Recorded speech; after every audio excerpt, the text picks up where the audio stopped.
is using. Okay, thanks everyone for tuning in on such short notice. Here we are with UDP and myself, and I've been quiet for about a week, so I've been studying up on some new videos to make. But in the interim, there have been all kinds of fun little video gaming tidbits that we should probably ramble on about that may not directly impact your gaming experiences, but some people do enjoy games outside of RPGs and some of the IPs which are related. It's like Star Wars and System Shock and all the new games that have come out. We may as well talk about it. So the biggest one is the Sea of Thieves. This game has had 1 million subscribers on day one, or concurrent users, and it jumped to 2 million.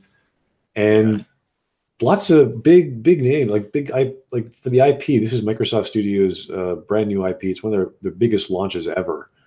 And I remember hearing about it years ago. It looked great, sounded cool, sounded really cool. And the game's not that great, apparently. Yeah, it's No Man's Skies, but pirates. Really? The things I've been hearing is that there's the mermaids don't look so hot. There's bad connectivity, but bad connectivity is like every launch of an online game is going to have bad connectivity problems. You get chests from everything you do. You drag it back, you open the chest, it's maybe $100 in there. And when you want to buy something, there's cosmetic crap, which is thousands and thousands of gold, which you just don't have. And it doesn't do it just makes things look different. And if you want an actual upgrade to your ship, it costs hundreds of thousands of gold. And I just remember pirates. Yeah, obviously they're pirates. They're stealing from it. But I remember hearing that this game's going to have so much content and so much stuff to do. And it's like an hour or 2 hour long game. I don't understand it. Yeah, it's that kind of... I don't know what they were doing. It's did they accidentally release the wrong version? Sorry, that's actually Alpha 0.5 that we've accidentally released onto the servers. Because they had these promotional videos. All the directors and developers talking about how they've been replanning things and redoing things. It's been at least 3 or 4 years for this thing to get going. And I remember when they first announced it. I think when Black Flag was also at E3 at the time, and it was oh wow, there's 2 piratey or 2 style ship sort of games. Okay, cool. So it's people are really into this after whatever happens from Ubisoft doing their thing and then Microsoft deciding to jump into the ring again. And it's oh, you guys really messed this up. I'm not saying it looks bad, as it looks pretty beautiful, but I don't know. I can't see myself playing an online pirate game that doesn't have much content. What's the point?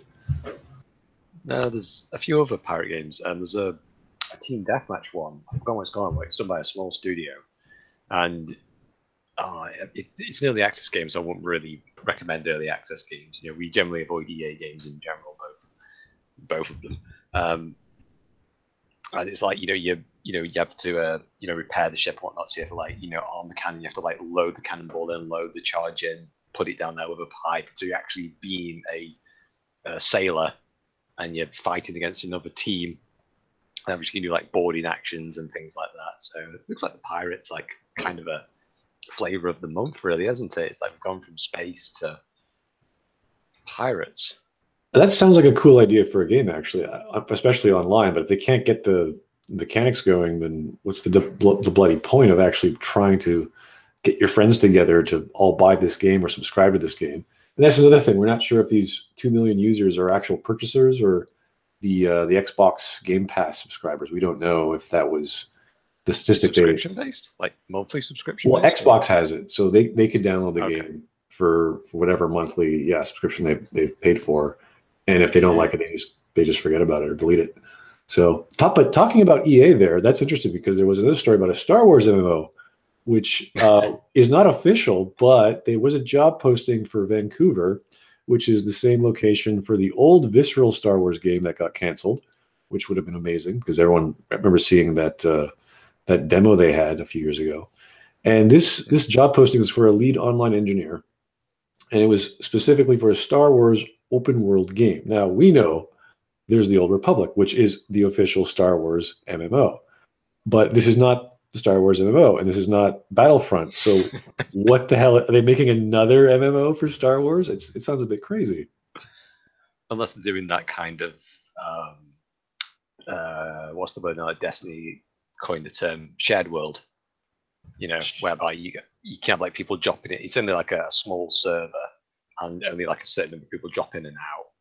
And the world within that is actually kind of persistent. Like a lot of these survival games have that capability. Like it's only like a 50-man server, but because it's a shared world and everything's quote unquote persistent, it can still qualify as an MMO.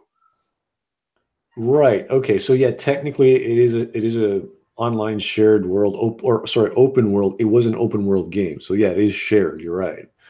But that brings me to another story. I think it was the makers of Ni no Kuni and Professor Layton. I think they're called Level 4 or Level 5, something like that. They apparently are making an MMO, but it's not an MMORPG. It's the same idea. Like they haven't classified it yet, which just means they're not sure what the hell they're doing with their product, which is probably a bad scope design. They don't know how big it's going to get. But we do know it's not going to be a fantasy game. It's going to be a modern day setting, which I don't know. Okay. People who love RPGs and love Ni no Kuni or the JRPG style games, especially Professor Layton, which seems to be a really cool story-based game. I'm kind of curious what the heck this thing is. Not as much as I'm curious what EA is doing with Star Wars, but if a Ni no Kuni maker can make an MMO or not a non-MMO, it's kind of like an MMO, I'd be curious what they come up with. Now, whether that's going to compete with other games like Monster Hunter or Final Fantasy 15, which I think is the biggest one to date in terms of user base outside of. I think. Oh yeah, outside of WoW, yeah. Yeah, outside of WoW, outside of what's that space one that it's not huge, but it's pretty big. It's one of the biggest space ones. Oh, WildStar? Oh wait, no. It's a trading, mining, fighting game. Eve? Is it Eve? I think so. Yeah, Eve Online. Because that one kind of has about 40k subs or something like that. Okay, it's not huge, but it's probably the most well-known that I know, aside from the Old Republic. But yeah, I think Final Fantasy 15 dominates in terms of the amount of people. I could be wrong. These stats are like a year old in my brain, so I could be totally wrong. But yeah, I think if the makers of a JRPG series that are focusing on story are doing an MMO, I'd be curious to look at it. Now, other companies that do JRPGs, I think there's some news on Dragon Quest XI is finally coming to the Western world in September this year. And that's a dual release on PS4 and PC. So I don't know if people, I know my brother's a big Japan player, so he always tells me about Dragon Quest and stuff like that. I'm not huge. The interesting thing about this style of game, or at least the 11th edition, is the Akira Toriyama art is no longer, it's inspired by Akira Toriyama, but it doesn't look like it. It looks like 3D JRPG style characters. So they don't have cell shaded spiky hair. They don't have all sorts of big effects and bubble clouds of their thoughts. It looks epilepsy in the game. I believe whatever Pikachu lightning bolts aren't there anymore. Yeah, so it actually looks like I saw a CGI movie. I'm like, okay, cool. Yeah, this could be a little more mainstream, a little more westernized. But that's just because the technology was there to do more stuff. Because Dragon Quest has never been about tech. It's always been about gameplay, simple game mechanics. I remember playing Dragon Quest IV. I remember the original Dragon Warrior on the NES. So this has been the biggest. This is probably the biggest, as far as I recall, from the 90s, the biggest JRPG franchise. And I don't know if it's going to do well, but they have been selling since, I think, Dragon Quest VII. It's been well known in North America. So up to 11, they're going to keep going and pumping these things out. Mm. And do I mean the Titanic? Yes, I was referring to the Old Republic, which apparently these days is not so bad if you're talking about characters and storylines and the new classes, I think. And people have been playing it. I knew X Latalis has been playing it. He's been doing his playthroughs, and it looks okay. I don't know because I'm not this kind of player, but if they can produce content that is story based and online and is a persistent shared world, like not like MMO style, even though it is technically an MMO, but it's not like 100 people all at once in one room. It's more like 10. Then yeah, that would seem like a interesting way to experience Star Wars, or at least a flavor of Star Wars that us people who love Knights of the Old Republic could actually get into. Should we call like these MMOs that aren't really MMOs no-no-nos? No-no-nos? They're not. They're just trying to it's be. Not quite. It's not quite an MMO, but it's within the same alphabetical order. It's kind of, but no. That makes me think of Fortnite and PUBG going mobile. Like, can you imagine? What? Yeah, Unreal 4 on a mobile?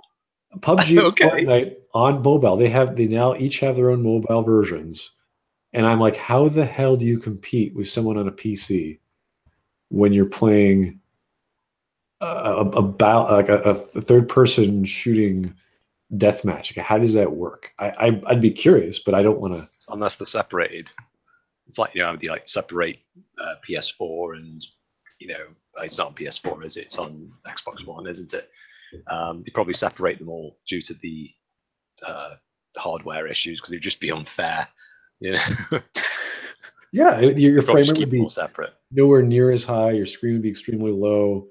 There's absolutely no way to compare to the setup of a gaming rig on PC than it is to I don't know how amazing smartphones are these days. I have a really old smartphone, but yeah, you'd have to buy pretty much a brand new Android and with lots of room, and good luck on doing standard charge fees for digital. You'd have to go to Wi-Fi.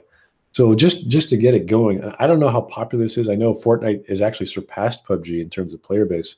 I'm not sure why. Again, these are all questions I'm totally unfamiliar with, because I don't keep up to date on what makes something popular and what competitive and why and how. There's just too many games for me to actually go through. I'm still hung up on playing War of the Chosen. I mean, I'm having a blast. I'm trying to make a robot army of Terminators. It's hilarious. Yeah, these guys have amazing stats, and you just like forget the humans, like forget training them. Just here's my robot army of Gauss weapons that just annihilate the Chosen. It's just so funny. I think there's some YouTube videos of people with pure they're called Sparks. That's what the name of the robots are called. Pure Spark gameplays, where they just destroy everything that they come across, every alien, every other robot, every flying alien. It's just really, and they have these funny voices too in different languages. So I thought that I'm just having it's a blast to play through the game, as much as it's a dumbed down version of XCOM 1. And a lot of people miss the original, obviously the original XCOMs, because they had actual combat with flying. It wasn't real XCOM or X-Wing versus TIE Fighter style combat, but it was still another component they took out that I thought was missing a big deal in the games. So let's see, other news. Last of Us 2 is about 50% complete. We'll probably see some new information on it in the next E3. April 20th is the release date of new God of War. That's kind of interesting. God of War has always been a fun game. I've always loved the mythology behind it, and this is something they've done a little more detail with storytelling than they have in the past, aside from it just being a violence and sex simulator, as many of the mainstream media might want to call it, the old games. Now it's pretty much okay. You're a Norse mythology world. You have a son or a child you're taking care of, and it's still visceral, it's still brutal, but it's a little slower. The camera's pulled down a bit. You're zoomed in a bit more. It's not about level design. It's more about the profile and the action than it is the level interaction and the combos and the chains and the swinging your chains of chaos or your blades of chaos and doing all these crazy moves. It's more tighter, or more tight. Dad of War, very nice. Thanks, Nick. Yeah, it's pretty much. I didn't also realize that you could stick Unreal on that device. Really, normally when I've only seen like one port over from one game. It was like on Unreal 2.5 or something like that. But if they can do it, because I think on sorry, reverting back to like PUBG and Fortnite, Right. is that because they've maxed out their PC sales, they're looking for greener pastures just for sales. Possibly. So and because they've sold, I think PUBG's gone up to it's over 30 million sales. Yeah. I'm not sure about Fortnite. Obviously, if it's surpassed, then unless because Fortnite's free to play, isn't it? Though. Well, that's how they start off. Like the games are free to play, and then if you want to buy cosmetics, PUBG's £26 or something. Oh, really? Oh, is that why? Is that why it's so competitive? Okay, that makes a lot more. I did not know that. That's why it's obviously more popular because it's free to play. Yeah, so it's like a H1Z1 recently has gone free to play because they lost 90% of their player base, their starting player base. So they've obviously gone free to play now to obviously try and bump those people up and try and get them into the microtransactions. Loot crates. That's the exact story behind when League of Legends went live and it was free to play and they were competing with Dota 2, or sorry, I don't know if it was called Dota 2 at the time. It was called something else, but it was not free to play. Like you had to buy it. And I don't know. Yeah, and then Dota 2 got smart, and that was the thing. Like Dota 2 was hardcore, and League of Legends was like more casual. But you can't really be a casual player when you're talking about a MOBA. There actually are mobile MOBAs that are pretty popular. I think one of them is called Vanguard. I could be wrong about that. I have it on my Knock simulator. I played it for an hour. It was like 3-on-3. It was cool. It was okay. I wasn't blown away, but I thought if they can emulate a simple MOBA design, and there's like tournaments as well, and get in tournaments and start being a MOBA mobile game like professional. I thought that was kind of interesting on a simple 3-on-3 map. So yeah, there are permutations of these games which we love, and just tighter forms on mobile devices. Hey, all right, response by the way. I did. Thank you, Mr. Alex, Mr. Edie. Oh my goodness, what a great nickname for go through your DSM-4 or is it DSM-5 nowadays, and pick an acronym that has a mental condition. Your next one's going to be OC, isn't it? Yeah, Bob OCD. Jeff, not MPD, but DID, because MPD was false. Apparently, there's no such thing as having MPD or multiple personality disorder. Now it's dissociative identity disorder. So there's someone else inside me, but I'm aware of him. Oh, okay, yeah, thanks. Until it's your next parole officer and you accuse yourself of a crime you didn't commit. I think a lot of these people actually, like, they just had those Bluetooth headsets and they just slapped on it and it just went into their ear.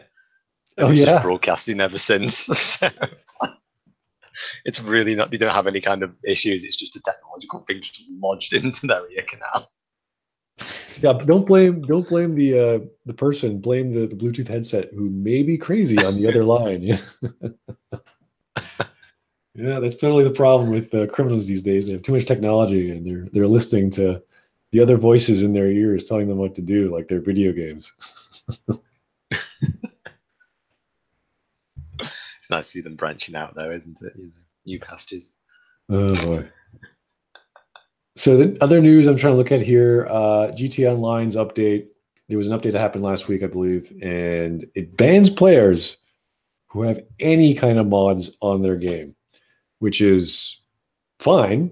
I mean, it's their game. They can do what they want, but if it's not affecting anything, if it's purely cosmetic, and this is not a manual ban, this is an automatic ban. So if you just happen to be using or just install GT Online, you didn't even play it, you will get banned, and you won't even know about that, which is pretty funny. So just owning the game in your Steam account while you're doing a manual up or an automatic update, boom, you're banned because you happen to have some mods, which is pretty weird. So obviously the Steam account people just started bashing the crap out of GT Online in the reviews and on Reddit. So if you're part of GT Online, I haven't tried it myself. Neither have I, so I can't really comment on it either. Yeah. So. But GTA is one of those big names that are never going to go away. Like WoW. Like WoW is a big name, but you never hear about it. I guess everyone's just happy playing WoW.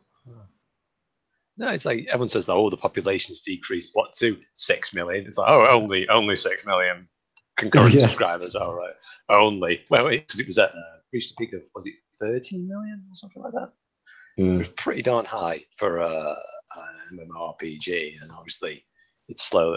All MMOs will gradually fade. It's just that one's just going to take longer. It's like a asteroid caught in a gravity well. It's going to take like about 2 centuries before it's finally. Well, for big names like Call of Duty, I think those are probably the most popular. It's still a first-person shooter. It's not a third-person. It's actually a first-person war sim, and they got a DLC update or getting one called War Machine, and they'll actually be putting in flying vehicles, and you have to stop the invasion of Sicily. I think there's an Egypt map, and of course, for some reason, they decided to bring Dunkirk, which is pretty much a German bombing run. So I guess you have to have the British. Well, the RAF were actually. They did? A lot of people don't realize. Yeah, a lot of people kind of go, "Where was the Air Force?" But what actually happens is that the RAF were actually up in the sky doing their jobs. You just couldn't see them, you know. Oh, really? So the RAF were there. They were covering the guys, but they just kind of got overwhelmed, you know. Okay.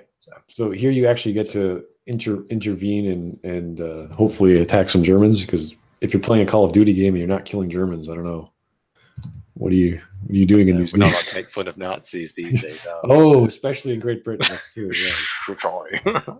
especially if you have a girlfriend and it's an actual born as a female girl, and she has a dog, and you teach your dog how to raise their palm, because why would you ever want to have fun with your dog? Yeah, I was going to comment on that, but I don't want to start going on and on about political stuff too much, because I already do enough with my own country. And the only thing I was going to talk about, though, was on the weekend there were these protests in Queen's Park, which is our municipal government building. So what happened? This is funny if you guys actually care. There were protests based on the March for Your Life, or whatever the protests are happening in the States about high school kids wanting stricter gun laws. And about, I think, 12 major cities in Canada had them on Saturday as well. There's about 100 people who showed up at Queen's Park, which is a little larger than usual as far as protests go. But I want you to wrap your head around this. Okay, so imagine people from your city protesting to one of your municipal buildings for your municipal government to talk to some other government in another country about their supposed individual gun laws, in which every state in America has different laws. So I just want how much gall it takes, what you believe you can do to influence another country by it just boggles my mind what these people are going through. And like you fundamentally cannot change these rules. There's only two solutions I can think of which is going to make any difference. And they're both extremes. It's where everyone has guns or no one has guns. So if everyone has guns, think about it. So if you go to school and every kid has a gun, you are either going to see a very sharp increase in violence and then a cooling off period, because once you realize people are going to get shot for disagreeing or whatever arguments you have, you're going to be damn well respectful the next day because everyone has a weapon. And you have to treat people with respect regardless of their opinion. And you're going to get a lot more controlled conversations, I think. And if people even know if teachers have guns, that would still prevent people from going crazy on a school or wherever they go. Now, the second solution is you take away all the guns, which has mixed results. Look at Australia, look at Canada, you look at other countries. Obviously, the crime rate does go down in general, but look at how you do that. If it's complete removal, then you're going to have to go door to door, and you're going to have to do a countrywide or maybe a statewide ban of people confiscating guns, and it's going to be either one of those Gestapo moments where you knock on doors and you break down doorways and raid individual homes for their weapons. And as we know, this is a huge problem in the states because of the Second Amendment. If you go that route, I don't see it as a problem. It is a anomaly, the school shootings, of course, but it's not a thing for other countries to poke their nose into. And it feels very embarrassing to watch these people. I don't understand people going and protesting in general, but the protest on for another country in your municipal government building or outside, it just reeks of stupidity, of desperation, and having nothing better to do with your life. Like, what are you doing on a Saturday afternoon? Like, go see a movie. Go, you're not too far away from downtown.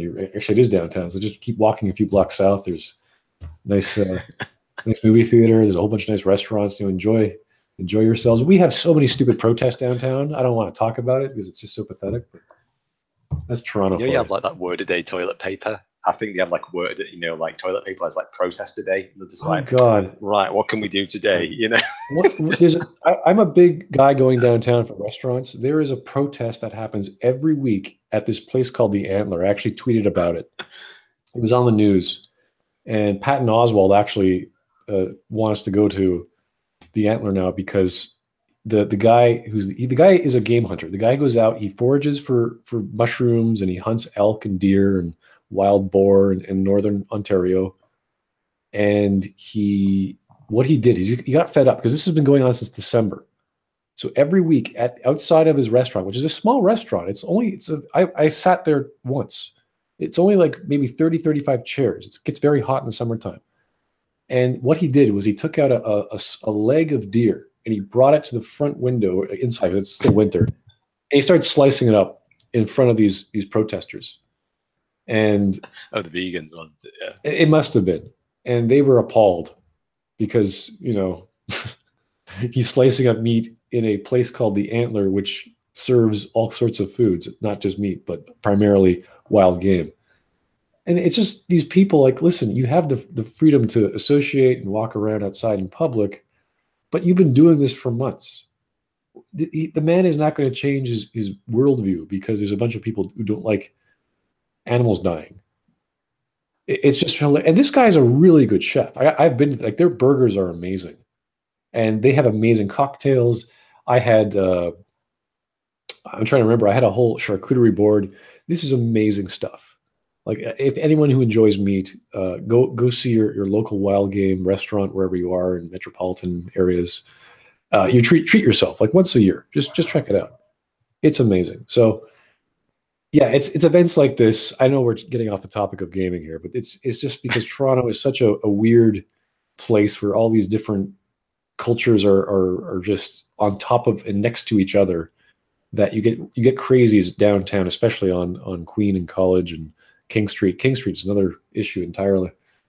But yeah, I'm going to stop talking about restaurants, or else I'm going to start geeking out on you guys. And this is primarily a gaming channel. I'd be like, why is he talking about charcuterie and wine and beer? And I do that on my Twitter. Sponsored by.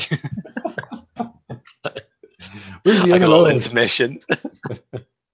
Oh, interesting segue. We can now talk about the controversy of Far Cry 5. It's like, yeah, it's actually an okay game. Yeah, I mean, the only thing which I really have an issue with is just the what do you call it, the premise, like the idea of a group like that existing in, I think it's Montana that they're based in, as the state. And for a group like that to exist with that kind of weaponry, like you're talking from rifles to miniguns, 50 cals, RPGs, and things like that, the ATF, the FBI, all the law enforcement must have been asleep for like 12 years or something for all those weapons and munitions just to be going off by. And it's like, yeah, of course, crazy cult. But other than that, that's just my overall issue. It's just that I care about if the game's got an interesting antagonist, which typically Far Cry games usually do. That's fine. Other than that, it's just I'm cool with it. That and a lot of gaming journos were expecting a certain bashing, and they kind of got something a little bit different, and they were a bit displeased that there wasn't enough bashing of a certain thing. So it sounds as if wouldn't say they topped off the creativity of the Far Cry series, because the stuff that Far Cry 5 has doesn't seem too drastically different from Far Cry 4. Like you have your bases and you set stuff up, and it's iterative, yeah, it's the same idea. And I could compare that to, let's say, okay, I'm a League of Legends player, as everyone knows. There was a new skin released for Miss Fortune, and they didn't really do anything new with her skin. And this is one of, like, the ultimate skins, so it's like it's like the best skin you could buy. And compared to what was it, Pulsefire Ezreal, or DJ Sona. DJ Sona, because those things, they did really amazing things. They, Starfire Ezreal, or Pulsefire, he would transform every level. He'd had all these custom sayings and stuff. DJ Sona had her own music track you could listen to. I believe the latest one with Lux, she could transform into 4 different elemental skins. That was really cool. And they also had their own voice acting. So yeah, what they did with Miss Fortune was really more or less just what they did with Lux. So they didn't really do anything new, and that's why people were sort of like, eh. Now, which doesn't mean it's bad. It's actually a very good skin, but there's nothing really around it that goes, oh wow, I can't wait to buy that. It's just a good skin to get. Someone actually did a video on this, and they're talking about that Riot is they've pumped out these really good skins, like DJ Sona had the tech to blast music across everyone, so that everyone could hear the music of DJ Sona. But they did it too quickly rather than pacing themselves, so they kind of like reached a peak. Now they kind of go, we can't really add much more into the game. We can't really add new things in, other than maybe some new animations, some new voice acting in. They're probably going to be scratching their heads for a long time now until they actually can come up with something really new for a new skin. Well, I like that they're focusing on reworking new heroes, as opposed to pumping out a new hero actually 2 heroes every month. It seems like, as if they're doing now. But I do like the fact that they're reinventing heroes. So like Aurelia is the latest one that they're coming out with soon. And yes, I've seen it. And it looks amazing. I mean, it really does look good. I remember when Jhin came out, and they were explaining the technical hurdles they had to do with Jhin because of their network service that was not up to par yet. And once they got that network infrastructure that could support these kinds of connections, because I'm not exactly sure what the net code is for Jhin or anything special about Jhin. But once they were able to achieve that, then they could do these long range attacks, because he didn't have his attack speed is not it's fixed. And then they invented a loading mechanic, or an ammunition mechanic. And then they started applying that to other heroes. So they did it to Graves as well. So Graves has now an ammunition mechanic, and a lot of people didn't like that. And they liked it, and they didn't. And that was because of the net code being available to them at the time. So yeah, it's one of those games which is so big that they have all this freedom, and now they're sort of like, okay, I think we've exhausted ourselves of what they can do, and they have to start doing new things. And the only thing I can think of, aside from doing like Earth mode every 2 weeks, which I would love, but they have to have new maps. They have to provide new maps. They have to provide new game modes, or they literally have to make new games. Riot has to then take their franchise and start making mobile games, making standalone story-based games, like make the lore of this world they've created, which is purely cosmetic. Like there's nothing about the lore which is relevant to anything in terms of the game. I think you do like a real-time strategy of like Iona versus is it Noxus? Noxus is the antagonistic one, isn't it? They are they're sort of like the country that sort of dominates through power. And they seem kind of evil, but they're just basically militaristic. Yeah, and you got like 3 factions like Iona, Demacia, Noxus, and you could basically make a strategy game out of that easy. Yeah, they should totally do an RTS. I would love to see, because that's really going back to the roots of what MOBA came from. MOBA originated from an RTS, so why not go back? That would be great. Have a great World of Warcraft, or sorry, not World. Have a Warcraft 3 style. Warcraft 3. Warcraft 3 style LOL. I would love that. I'd love to see that. That'd be kind of cool. Yeah. Other news. Okay, John Cena is the new Duke Nukem. I think we knew that for a while, but now it's official. I'm not really excited about that. John Cena. What can we say about a guy who was a wrestler turned into an actor? I don't know. I really don't. Well, it happened with The Rock, wasn't it? So it's not like it's unprecedented. No, it's not. It's nothing new. It's just people want big buffy dudes in Hollywood, and they get them. That's really where they look. And thankfully, John Cena, he's not the greatest actor, but he can do stuff. He can do comedy. He can do action, of course. And I honestly, I haven't seen much of him, but I'm glad that we're getting another stupid video game movie, which we can make fun of. And isn't the Tomb Raider one the latest one? Like it was from the 2015 version? They remake it again. I don't remember. I've lost track of Tomb Raider and Resident Evil bullshit. It just those they're so bad. I just can't bother with them. They're just so stupid. Well, the Resident Evil movies is basically just is it Paul W.S. Anderson's basically just I'm going to give my wife basically just all this money. And she's going to be set up for life now. So that's keeping her happy because they're on like 7 or something like that. Was it 7 that they were on at some point? It was ridiculous. I know they remade it. They got a new actress, and no one cared for it. There was really right. They remade the Resident Evil. Blinking heck. Oh god. That. Well, is that on IMDb? There's like 8 or 9 of those things. I don't know. How many are there? And they aren't even numbered either. So like Apocalypse, which one's that? You know, Resident Evil, the final chapter, 2016. Yeah. And then Resident Evil 8 comes out. The extended cut DLC.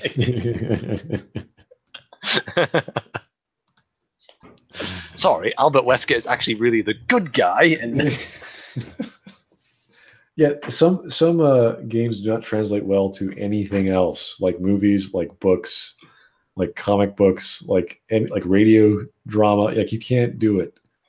And I think the comparison the director was saying, well, I wanted to do something like tongue in cheek along the lines of Deadpool for Duke Nukem, which could work, but Deadpool is specific in that you have to find the right actor who has the right degree of charisma and can be that kind of self-defecating or self-defeating and self-defecating character who is trying to not be fourth wall because he knows he's fourth wall. So he's just sort of aware this is a movie, don't take it too seriously, have fun, while he's playing along in this fantasy world, which is real to everyone else.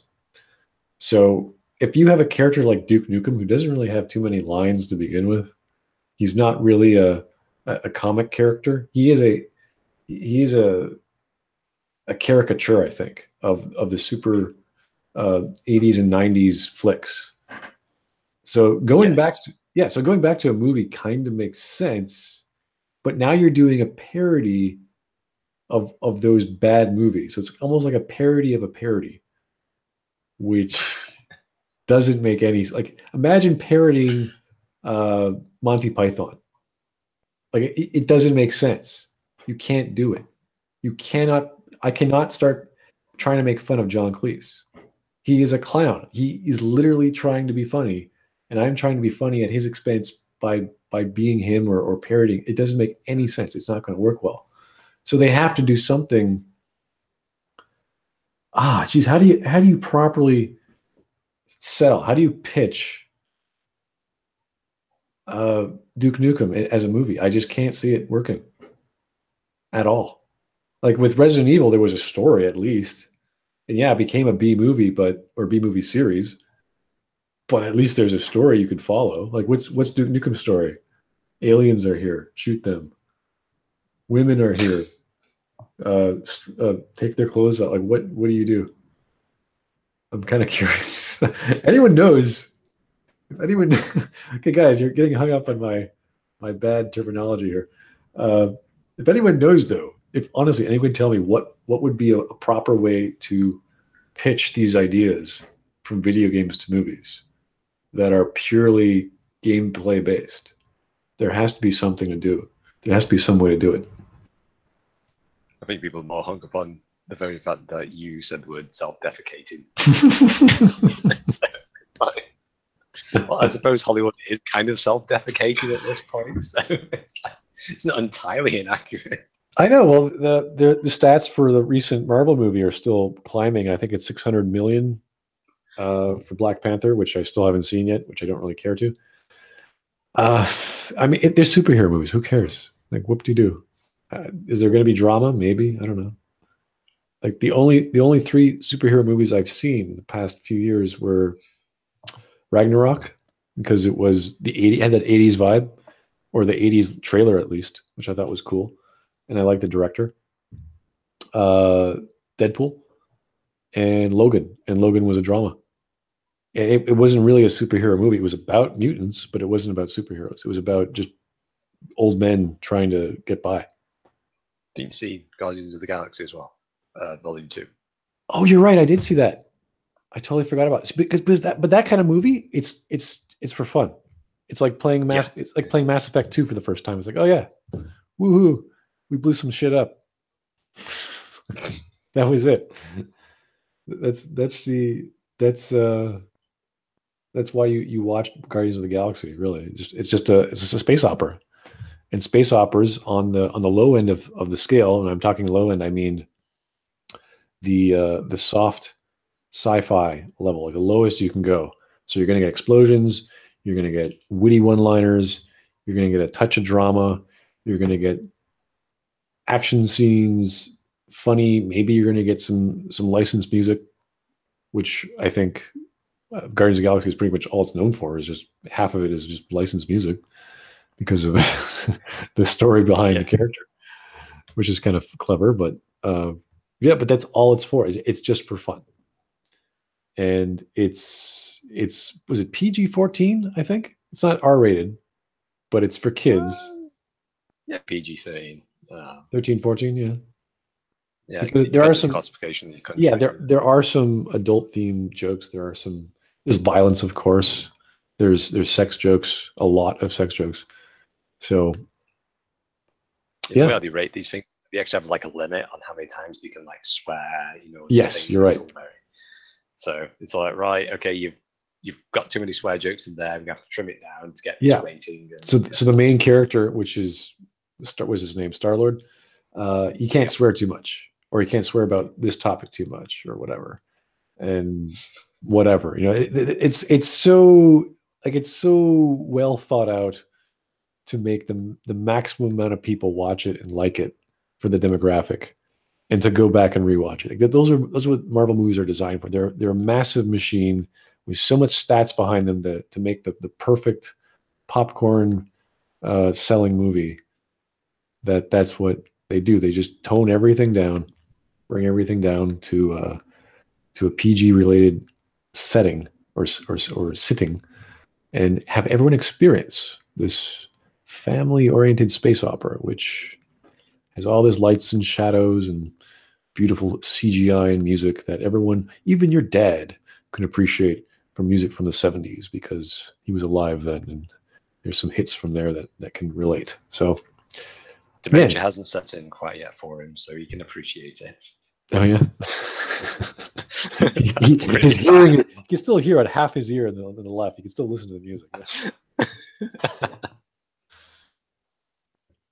So what other gaming news out there? I'm sure I've missed one or two things out there. Oh, Crackdown 3, that's coming out eventually. And the only reason I mentioned Crackdown 3 is because it's one of those only games that have jump jets. So whenever I think of Crackdown 3, I think of, hey, it's kind of like Mass Effect Andromeda, only it might be fun. So I really shouldn't say that because I never played both. So yeah. And the other thing was, we didn't talk about System Shock. System Shock was the remake which was supposed to come out last year in December. It's one of those Kickstarter games I actually helped kickstart. And now, after a hiatus, they said in order to go forward, we must go backward or vice versa. I don't know what they're doing. The release date is now 2020, and they switched to the Unreal Engine. So that's not necessarily a bad thing, but we're talking about a remake of a game that really didn't need a remake, and it's only for fans who really enjoyed those style of games, because it was really about, like, I guess that's like the XCOM days as well. You really want that sense of horror of what you could pump out of a system at that time, and the nostalgia factor is pretty high. So to remake it in Unreal is great, but you don't need to change the formula. You don't need to change the graphics. You just make the graphics what they are today. You don't have to use any new shaders. You don't have to use any new effects. You don't need to have your particle engine going crazy. You don't need to do changing the game mechanics. Just remake it. There's really no scope change aside from that. So I don't know why it's taking them so long. The only other Kickstarter news I think is next month is Pillars of Eternity 2, Deadfire, which I wasn't a fan of the first game, even though I helped it out, but it is looking very good. But I always say that about Obsidian because their developer diaries are excellent. And if you've been watching over the months, the types of interviews they do and the updates of the game mechanics, it looks fantastic. It really does. As far as RPGs goes, or Western style RPGs, it does look really good. Visually, there's not much of a change, I don't think, in terms of the graphics of how they updated their systems. But the mechanics are there. There's so many classes. There's subclasses. You can dual class. You get a whole other title and a whole other thing. There's hundreds of them. So I'm glad they went through all this detail. But if the story is it was in the first game, I'm not going to give a crap. I was just like, oh. So they really have to fix what the Watchers are or were. And if they scrap the whole Watcher idea or go with something else, I think that would be worthwhile. I think the idea of having a main character who can see the past lives of people is one of the dumbest powers I've ever heard of. You're basically a gypsy walking around telling people you were Napoleon, and then they go, thanks. And then they walk away. That's the half the game experience right there. You don't even tell them they're Napoleon. You just see they're Napoleon. And you're like, wow, okay. It's such a silly ability. So hopefully they fix that or make a story that actually has value that I would want to listen to or watch someone play or even play myself. Like that's how I think we should do it now.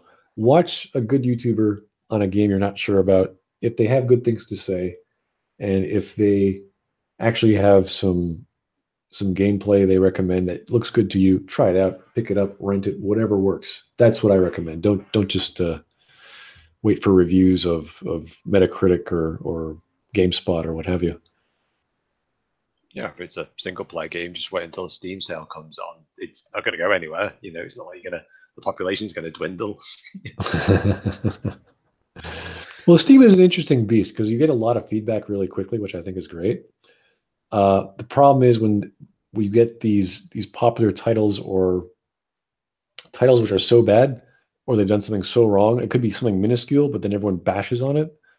So it depends, because some of these games are okay. They're not great. They make one little flaw and it's garbage. But it's usually because of something else. Like what was that big mod for Half-Life that came out recently that was trash? Hunt the Freeman or something. Yes, like that? Hunt for the Freeman. Right. Trailers looked okay, little iffy on some of the quality, but it's a mod. You're not expecting much. But because they're charging that kind of money for it, what I think was $20. I don't know the price. It could have been it's $20 at release. Then yeah, that's like if it was 20 or above, that would have been crazy. If it was 10, you'd be like, okay, fine, we'll give it. We won't care so much. We'll just say, yeah, it was a pretty shitty mod. It didn't know what they were doing. It had a lot of bugs, and it needed a lot of work. But for $10, no big deal. $20, you're thinking, okay, $20, you're expecting something of quality, because when you hit the $20 market, you're also in the same market as independents making smaller games, making Kickstarter games, or making whatever. So you have to compare that in terms of quality. And when you have a mod with, the source engine is fantastic. It's not the best engine to work with, but it's great for what it does, and it does really good lighting and shading. So once you have that, and you have especially Half-Life, and you're hiring voice actors, and they're literally calling it in, like some of the scenes. YouTubers, weren't they? Some of them were also using telephones, and it was just hilarious. They're having a conversation in the same room, and one guy's like 50 meters away. What the hell? What happened to the voice acting? So yeah, it's like Keemstar. I think Keemstar was the US president in that. It's really funny. It's just like you didn't even bother getting any actual professional voice actors or actresses in for it. They just got a bunch of famous YouTubers, rounded them up, and just went, "Yeah, read these couple of lines," and then that's it. It's ridiculous. It's one way to cut costs, but being professional does not mean using money. Being professional means you have a certain level of, or a certain standard of production value that you adhere to, regardless of your what you're getting paid. And we've seen more work or more production output from people, like one-man or two-man teams. And I'm trying to remember that. Was it PUBG? Was it Two Brothers? No. It was Star Traders. That's what the game was called. I was playing that a month ago. Star Traders Frontiers. That is a two-man or two-brother operation. And they do updates every day almost. And it's such a cool little game. If you like, well, it's a little repetitive at times, but for a small game of that size where you can go around taking on missions and trading and interacting with politics and all the various trade guilds and what they want. And then there's, you get not passports, but they're like pretty much murder certificates. So you can go around killing people now on behalf of your guild. So it's interesting. And you have both ship combat and turn-based not split screen, but what's that crazy game with that medieval where it's all status ailments and it's all negative, and you're going Darkest Dungeon. It's like that. It kind of feels like that, which I forgot to mention in my review or my talk about of War of the Chosen. They took status ailments from Darkest Dungeon, where they get scared so much, so they have these negative neurotic behaviors during a mission, and you have to cure them in the sick bay. And one of them is like, I always have to have a full clip, so they're constantly reloading their gun every time you fire. Or they always hunker down, like they never go to Overwatch. They always go to hunker down, so their dodge and aim is high. So there's all these little negative status ailments you have to cure, which I forgot to mention, because what War of the Chosen is just a big blender of other games thrown into one. And you can say it's just a big cop out, but I think it's fun. There's so much stuff in it, and the amount of content you get is great. So that's why I'm enjoying it so much. So yeah. What else? What other things we got going here? I'm trying to think of other gaming news, but that's all I can think of the top of my head. What was that? No, that's it. I'm done. Yeah. Well, the other one is obviously the stuff that was it Anthem, but we don't want. We know what if we dip a pinky into that quagmire. Yeah, there will like the next 2 hours. There will be Anthem news coming out for the months to come, and I'm sure I'll get on it anyway, because everyone will tell me, because they think it's like my half my channel is just a bash on BioWare, which unfortunately it has become. But we do that because we love the games, and when you put something out into the public, that game becomes the public's. So when you hear stories of like I remember the interviews with Ryan Johnson and Mark Hamill, and Mark was saying, well, we have to appease the fans, and Ryan Johnson's like, no, we have to appease the story. And I'm thinking, well, yeah, but you write the story for an audience. You're not writing for yourself. Yes, it's your creativity that makes the story, and technically it is your story. But when you write a story, you are writing for an audience. Shakespeare does not write for himself. Directors do not write or create things for themselves. They're there to sell something to you that you are going to consume, and you are going to say, aha, this is what I want.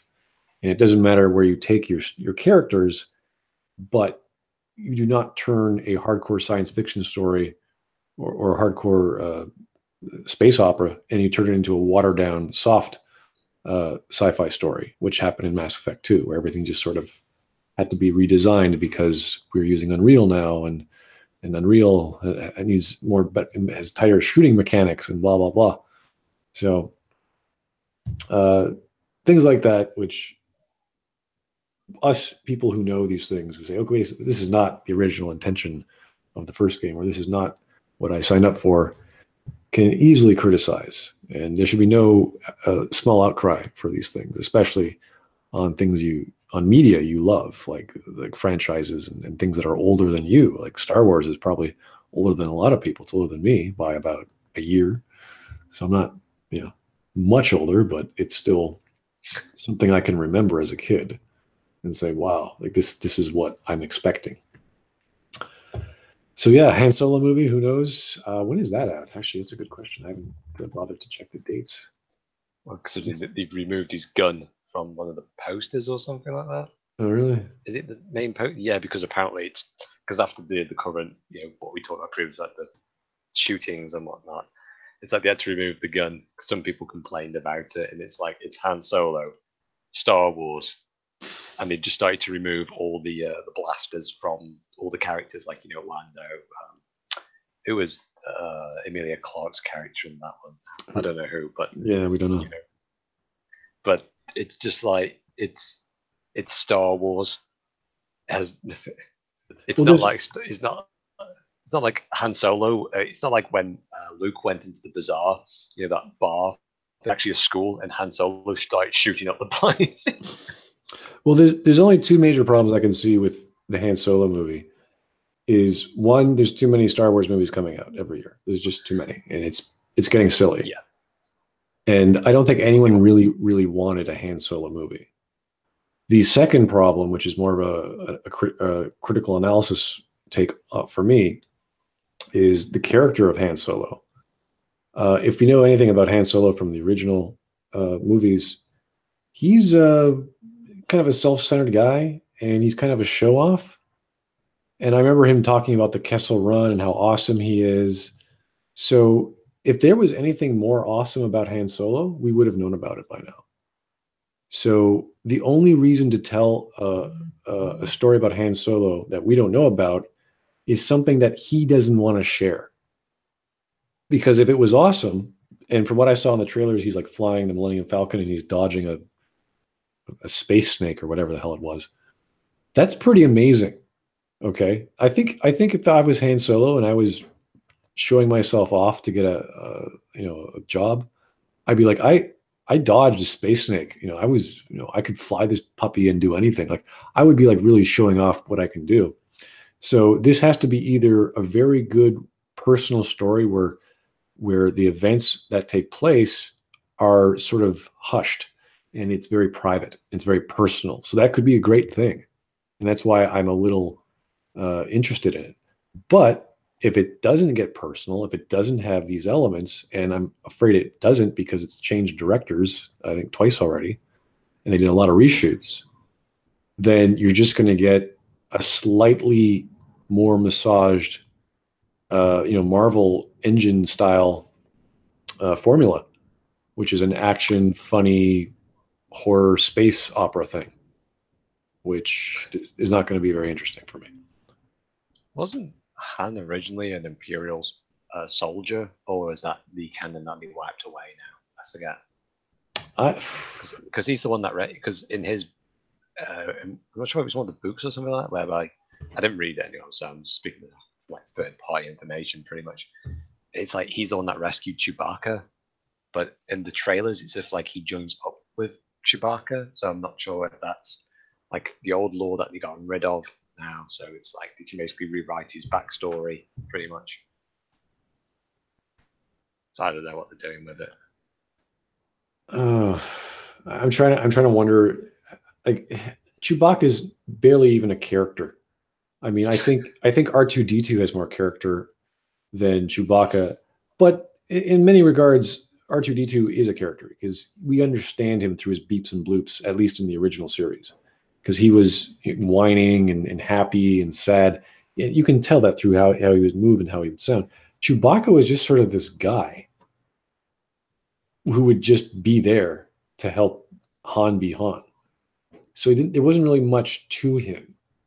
And you can get away with that because he's just sort of window dressing, I guess, if you can consider a big, hairy fellow window dressing. So there's not really much there. If you compare it to Knights of the Old Republic, we know that the Wookiees have this whole life debt thing, and it's this, I will throw my life at this person who saved mine. That's a big thing. So maybe they might go into that. So I'm not totally turned off by the Han Solo premise as a movie, but it's still like there's so many things that can go wrong. And if they don't tell a private personal story that is like with Amelia Clark saying only I know who you are, I'm thinking, okay, that's something. That's like out of the whole trailer, that was the most interesting part that got me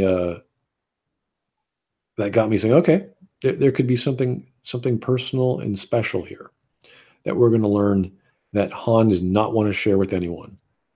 And it's probably going to be her death or his loss of her in some way, or his being unable to fulfill what he wants for this woman. That is interesting because it talks about Han as a person and how he has relations with another person and what happened in his past to cause him to be the way he is.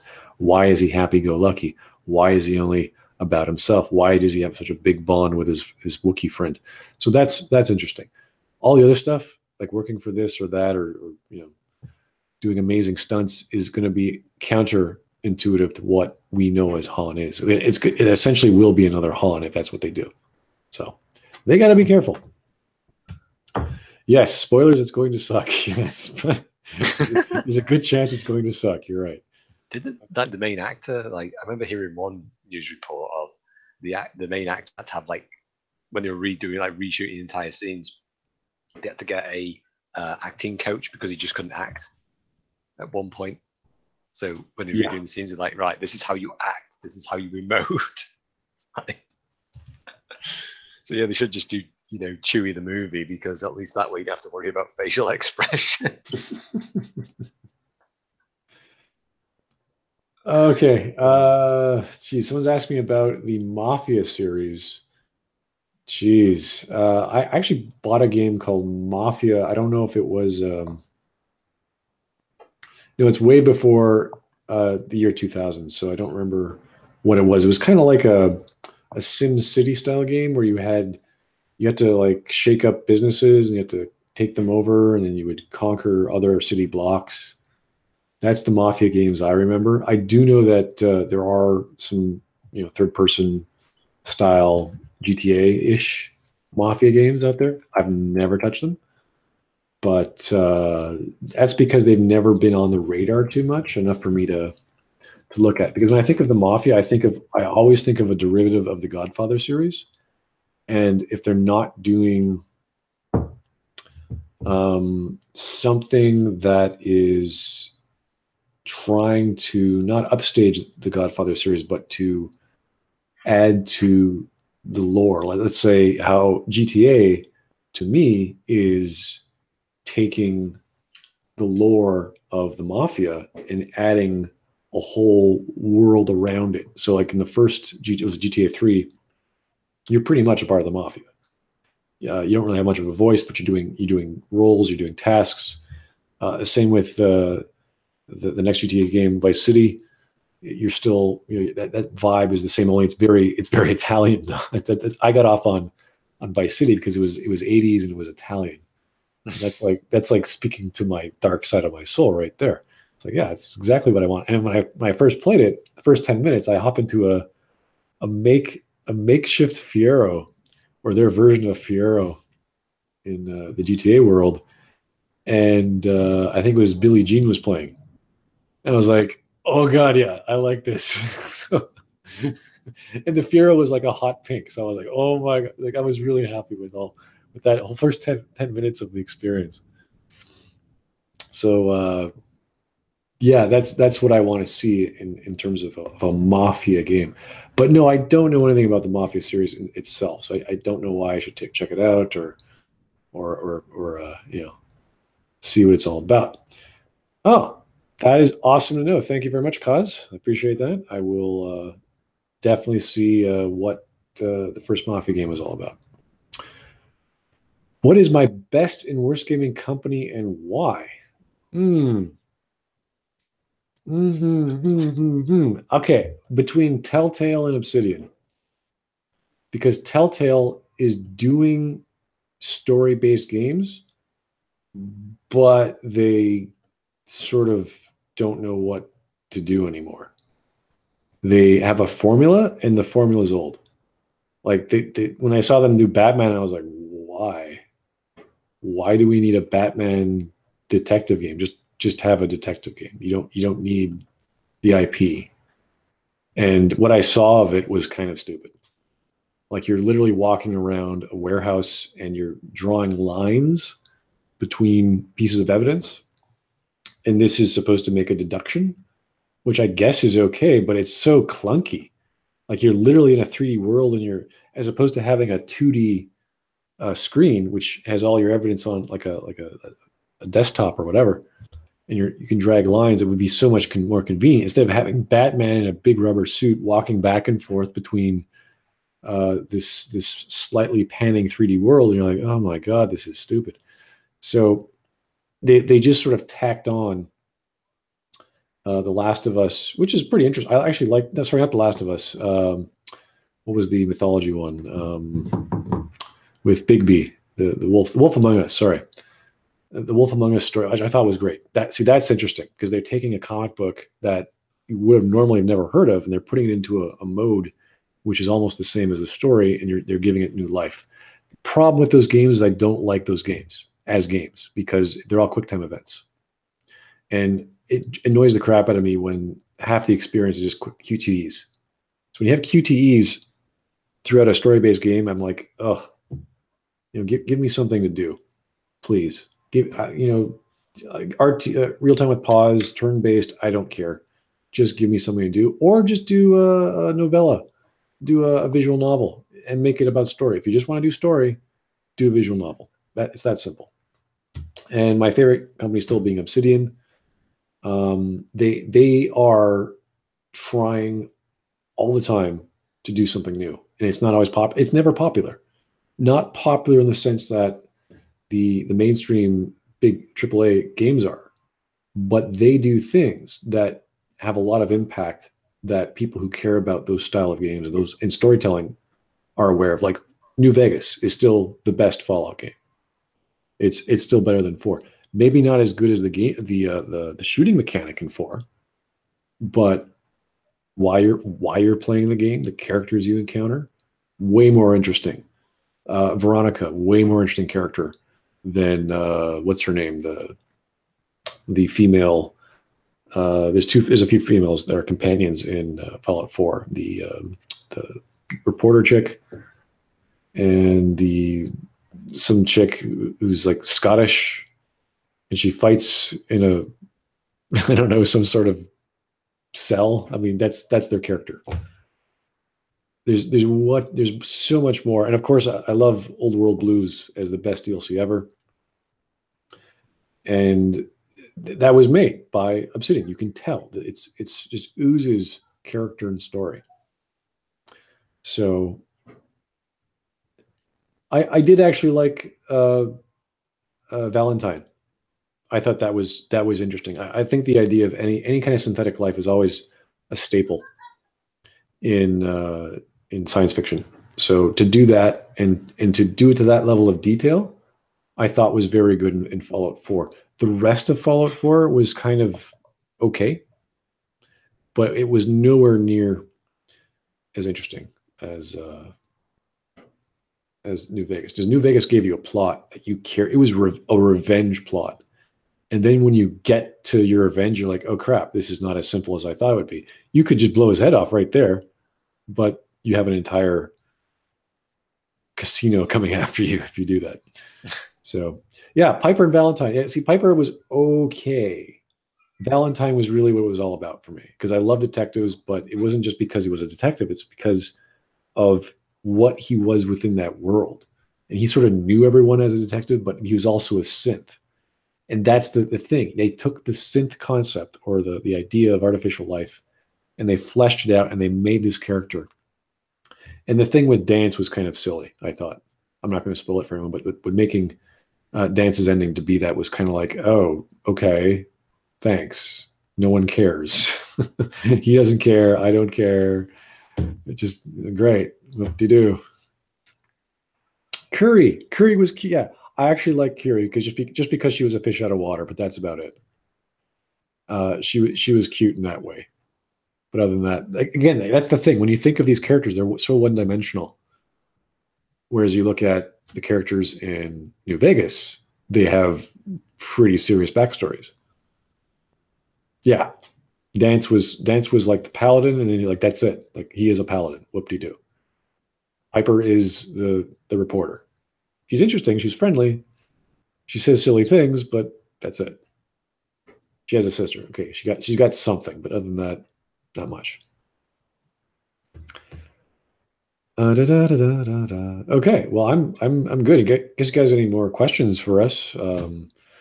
We can clean up there. No more settlements. No, God, no. That game is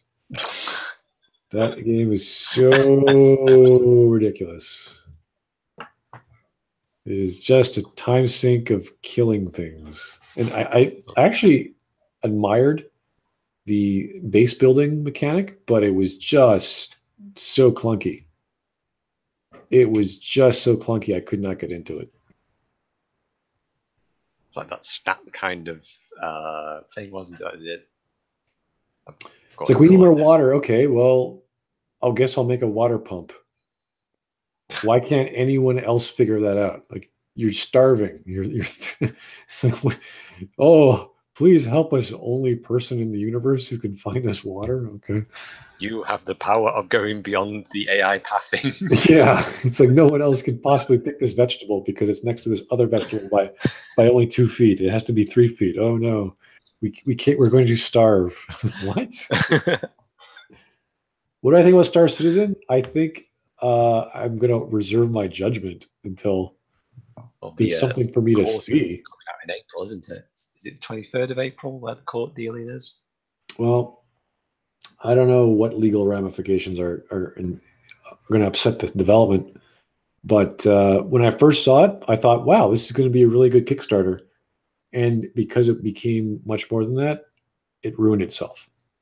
If Star Citizen went the way of Elite Dangerous, you would have gotten the game by now. And you would have something to compare it to. You can say, okay, this guy knows what he's doing. He'll have ambitions for a second game, and then he'd build on top of that. And I think that's the way he should have gone. Instead, he probably listened to a lot of people who said, hey, wow, you have a really, really successful Kickstarter. Now you can do a really successful other, what was it, Indiegogo? Did he go to another crowdfunding? I can't remember, but he kept raising money. Like it just kept going and going.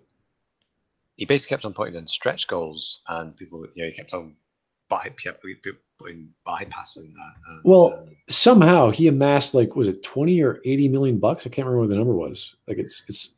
You took total now or when back then? Because there's two. Because I think altogether, the funding right now altogether, I think is $147 million. Holy Jesus, that's crazy. I think I could be wrong on that. I think it's between 120 to $140 million that he's got. So yeah, he's got a lot of money, and a lot of people are, and he's only in Alpha 3.1, I think now, after 5 years. I don't know. It's one of those things where it's in dev hell. But because they have so much money, they're not concerned about a release date. And when you do that, your scope creep is just never going to stop. And it becomes an argument between, am I doing scope creep or am I doing polishing for the argument of doing scope creep? Like, oh no, I'm not adding to it. I'm making it better by making more features or whatever bullshit. So yeah, it's one of those, let them be, and don't worry about it. Play, if you want a technical game, play Elite Dangerous. You will go crazy with technical details just on Elite Dangerous. Donated $5 to you. Oh really?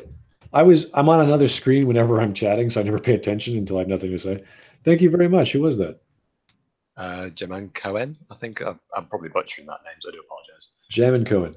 Fallout 4 was too much segregation of gameplay and story. Really, was it? I don't know. Do the Fallout series segregate gameplay and story? I'm kind of curious. I think they've been pretty much, I mean, if you look at Fallout 3 and then you look at New Vegas, the story is like the way they tell the story is almost the same, really. Like you have the zoom in to the face, the whole world stops, and you have your choices. I think maybe the addition of the dialogue wheel might have done that, but it's the same mode. Like it's the same method. I would actually say it's a bit better because they have a voice actor. And the only fault is, again, the dialogue wheel, because you expect something for them to say something, and they say something else, kind of like with Shepard in Mass Effect. So again, yeah, it's like... there's a double-edged sword. There's a double-edged sword to the whole dialogue wheel that BioWare brought on. So yeah, I don't know. I don't think the segregation is as worse as it could have been, but it's definitely nothing better than Fallout 3 or New Vegas.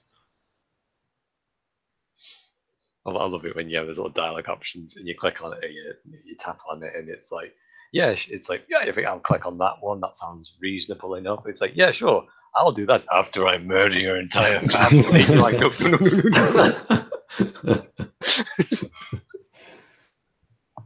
I didn't want that. There are mods that can remove the dialogue wheel from Fallout 4 that reduce it to the Fallout 3 style.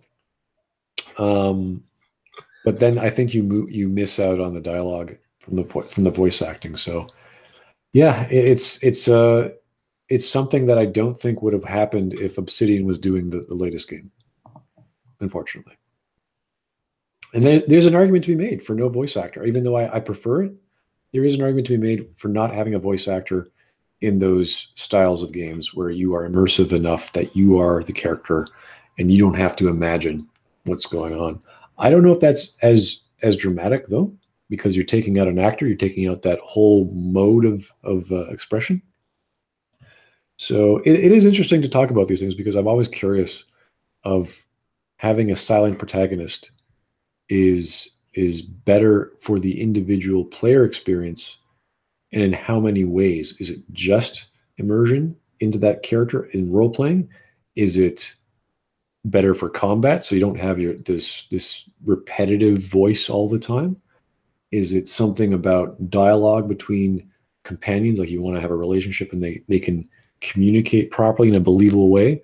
Or do you go back to like the Dragon Age method, which is you have fully voiced everything else except for you, where they commit all the emotion and you sort of react to everything and you imagine yourself reacting? That's some commenters on the latest the final Dragon Age Origins video was, no, I actually like it when they're quiet, or preferred it that way because it's more immersive to me. And I can't disagree, because that's what they did in Baldur's Gate, but that was a limitation of the technology as opposed to a design choice.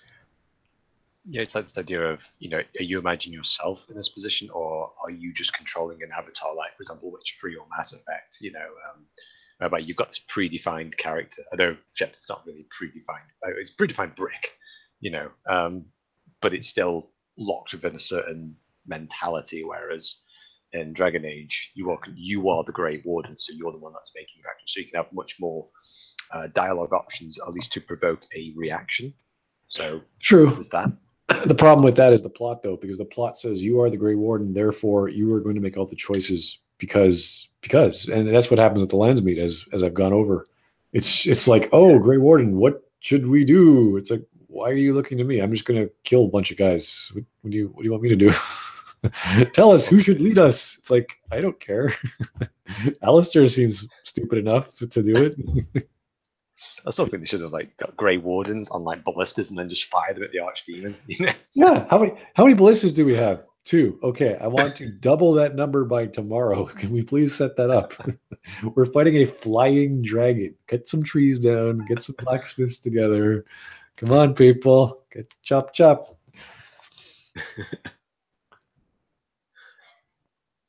I had the honor of fighting a goon. This is interesting. A goon swam in Eve. I don't know what a goon swam is, and cost more than swarm.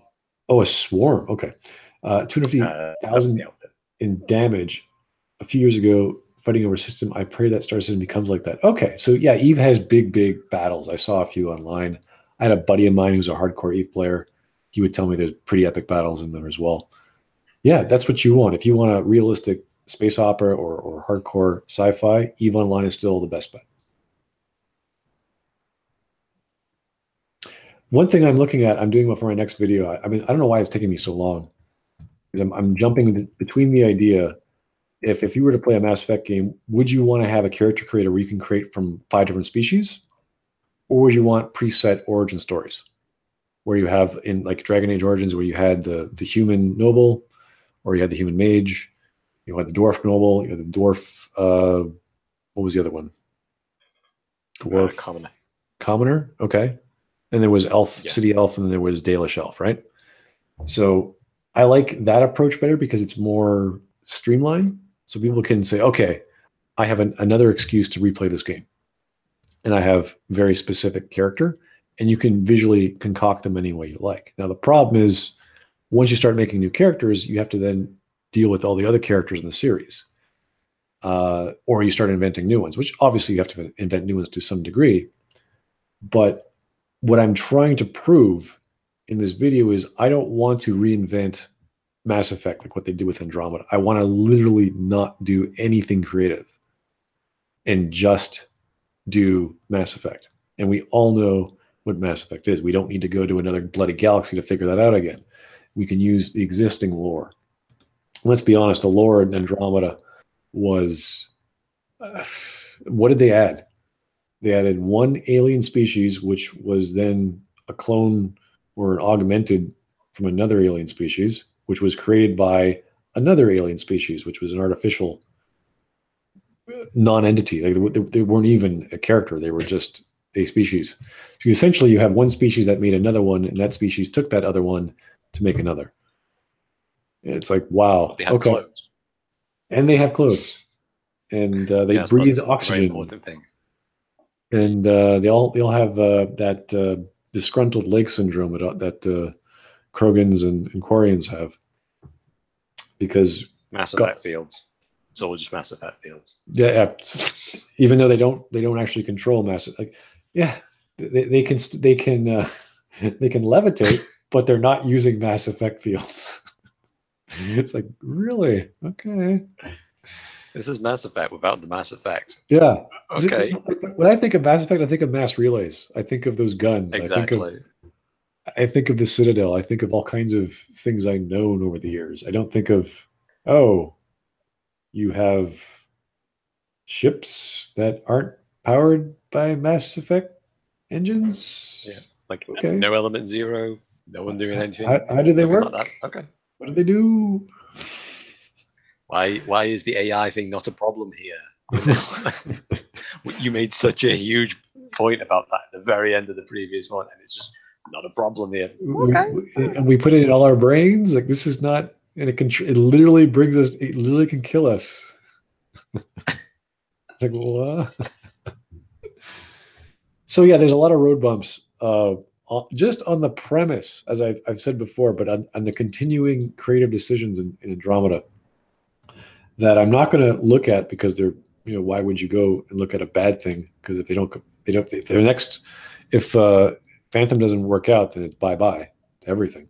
So what I'm going to do instead is have a video about what would Mass Effect 4 be if we actually stayed and it was a sequel to Mass Effect 3. And I'm arguing that it can be done. Oh yeah, I went through the lore and I pretty much stated that, and I posted some of your Mass Effect 3 videos where I just went, the ending of Mass Effect 3 with the whole mass relays being destroyed, it's like, that's impossible. It just can't be done because of how the mass relays operate and function. It's just, there you go, that you've got your setup. It's as if the writers were being directed by the visual artists saying, okay, I want a citywide shot that's going to be seen 100,000 light years in the future, or 100,000, obviously 100,000 years in the future, because it's a measurement of distance. And they're going to have explosions that occur in a certain method, which is physically impossible to the lore of what these things are. And the closest explanation we can get is the alpha relay, because the alpha relay was a secondary relay which could point to 16 different locations, including the Citadel, if it had enough dark energy. And that's the magical force behind the Mass Effect, So using that argument, then okay, a secondary relay can shoot off way more powerful distances than a primary relay. But then you have a bunch of primary relays sitting around that aren't doing it what the explosions were supposed to do. So that's a huge problem. So all I'm really doing is picking up the pieces and trying to fill in the holes that were left over, that no one really paid attention because they either didn't care because they loved Mass Effect, as the fans who, the extended cut fixes everything. No, it doesn't. Or you're so fed up with it that there's so many problems you can't even bother to think about this crap. But in there lies the way that we can make a sequel, I think. Yeah, the only things which would have to be arbitrary on, or even if you could dual it, is basically the Krogans being cured or not, the Geth being destroyed or the Quarians being destroyed, or both of them living together. It's like those are the only things that you could really be arbitrary on in terms of like, okay, this is just what happened to those people. Like with the Krogan, you can just sort of say, yeah, the ones at Tuchanka are cured, but the ones everywhere else, they weren't. Right? Because so you say, with the destruction of the Citadel, mass relays will turned off for a period of time. There you go. Yeah, you have to segregate a lot of. Well, you have to do that anyway in a sequel. You have to segregate a lot of the things from the trilogy in order for this story to be its own singular identity, but you still have to import data that is relevant. So the ending is a big thing. Okay, you have to throw that in there somehow. And in my next video, I'm going to go into that. So you have to address that, but it can't be too widespread, or else you're making 3 games. So you can't go too overboard. Yeah, but yeah, that's what I'm going to be working on. Yeah, you have to do is just you retcon the ending into it. No retcons. Well, we're retconning a retcon here, so it's kind of we're fixing something. Retcon is not. If you're retconning, you're bringing it back to what it was before. That's a fix. Okay. So, if you want to call that a retcon, I guess you're retroactively going back to what it should have been. Yeah, we're doing a 180 on the 180 here. It's like no. We were fine the way we were before. We're gonna keep going. But yeah, you have to just say that the Crucible, when it fired, it just killed all the Reapers, and that's it. Because the exact same thing happened with Deus Ex 2, because they had the same problem of the worlds falling apart, the JC merging in with Helios, I think it was, and then the Illuminati taking control over the world. And in Deus Ex 2, they basically went, well, the collapse did happen. JC did merge with Helios, and the Illuminati are still in control over the major cities of the world. They just altered it within a perception, so they didn't pick a canon ending. They just went, yeah, all of them are all right. You know what I mean? You just have to, it's kind of like square peg round hole syndrome, but it's like, it can be done. You just need to be a little bit creative and just take Mac Walters and kind of go over there, please, and here's some crayons and crack on. No. I don't want to get rid of Mac Walters. I want him to be schooled by someone like Drew. Have Drew be in charge and teach this boy to write. That's all. Because Mac made Garrus. You have to give it to him. He's the guy who did a lot of great ideas. So I don't think he's. Was that because of a good editor though? That's the thing. Maybe it could be. That's always the thing. It could be because of a good editor. It could be because he wasn't in charge. It could be because he was given freedom that he wouldn't have normally gotten because he was previously in charge of 2 and 3. I don't know. We don't know these details. It's not here to speculate. But I would not throw him out because he does know a lot about the lore. And if he would just stick to the bloody lore, everything would be fine. Well, stick to the lore. Like, to the thing as well, though, I think also Casey's probably, because was it Casey and Mac that went in and they disappeared and then they came out and went, guys, we've got the ending. It was like, what? Well, that's mainly because the was it Javik? Javik was originally supposed to be the catalyst, and they just sold him off as DLC, day one DLC. So that completely scuppered a lot of the original plans. But download this DLC for the catalyst. Like, what? Yeah, and that's why, because Javik was supposed to be the catalyst, and they just went, "Oh, we're just going to sell him off as day one." The only surviving Prothean who doesn't actually look like a Prothean, by the way, because Ilos, what's all that about? The Prothean visions, because people have actually like retconned that into a kind of it's actually another alien race. I was like, why would the Protheans of Ilos put another alien race that came before them in their vision? That makes no sense. How do they know what was happening back then? Like, let's make statues to some other alien that might not look like us. Oh, we're fooling the Reapers. That's what we're doing. Yeah, right. We're making statues that don't look like us. It's not us. No, we're not Protheans. No, wrong species. We're actually Jamaican secretly. And we're going to build the Crucible while all the mass relays are turned off and we have no control over them. Oh, okay. Yeah, sure, of course. Yeah. Okay, I think we're almost done here. Sorry. Any other questions you guys got? They did release a Korean book, or I thought they did a while ago. I never read it. I probably won't. Mass Effect Deception. Oh boy, they're never going to release that, even after they said they would re-release it. Have I seen the Far Cry 5 ending? No, I know very little about it, aside from what I've seen in trailers. Does Nuclear Fallout sound like a good ending? That's part of Far Cry 5. Oh, wow. Yeah. What series? I already did Dragon Age 2, in case you don't know. Check out my channel, go to my videos tab, and there's a whole playlist on Dragon Age 2. You can check that out. My next one, I believe I'm doing, is the Mankind Divided series, Deus Ex. I haven't played it yet, so I have to get around to downloading it and going through the installation. I hear it's a very big game, so I'm trying to figure out Steam's the best way to go.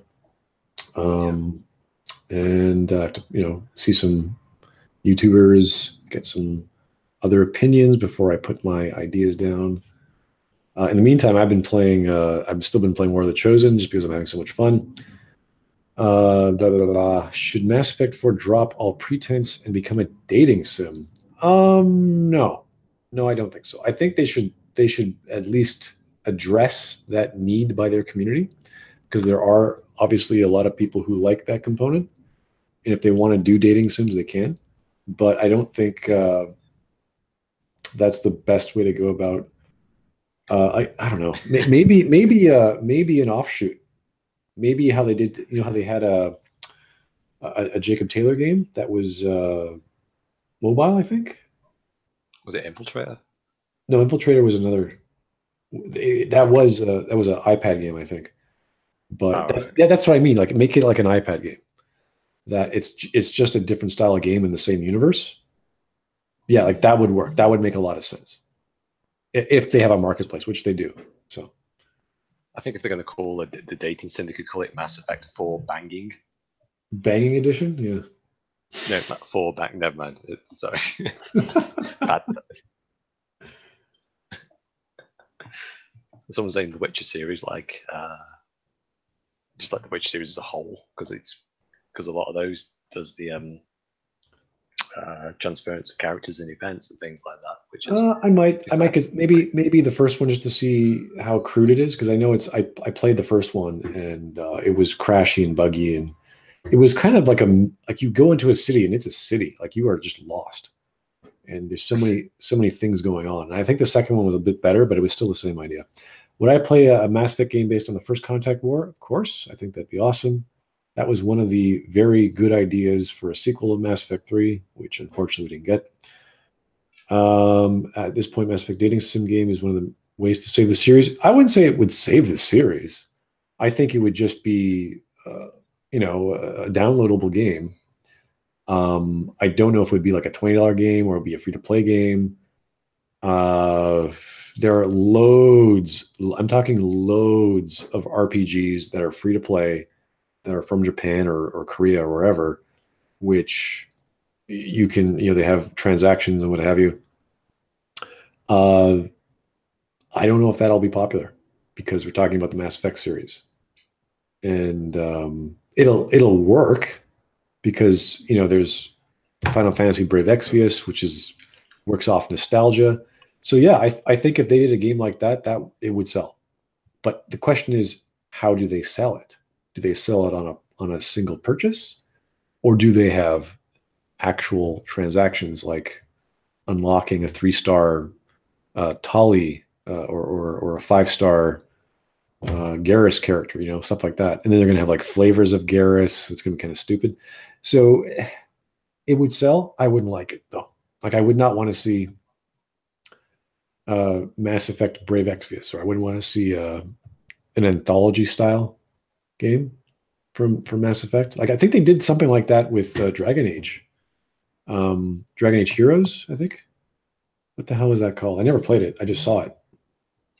But it was basically they took all these characters. They did that with Star Wars. I played Star Wars Heroes. That was fun for a bit, and I got bored of it. But yeah, they did with Dragon Age, and I don't know what happened to it. So it obviously didn't turn out too well. And I don't think Mass Effect would be any different. You think guns and stealth are inherently incompatible with stat-based RPGs? No, I don't think so. There's all different ways of doing that. They could implement stealth and like silencers on guns. They've done that in the Long War or the Long War II, or XCOM. There's different ways of doing it. It's just not as what you think. If it's turn-based, it's easier. But when you're talking about stealth, you're talking about real-time, hiding. There's so many times in War of the Chosen where I want to be able to infiltrate a level and never alert the alarm. And as soon as you do your primary mission, boom, the alarm goes. You're like, what the hell? Who detected me? No one. So that's kind of annoying.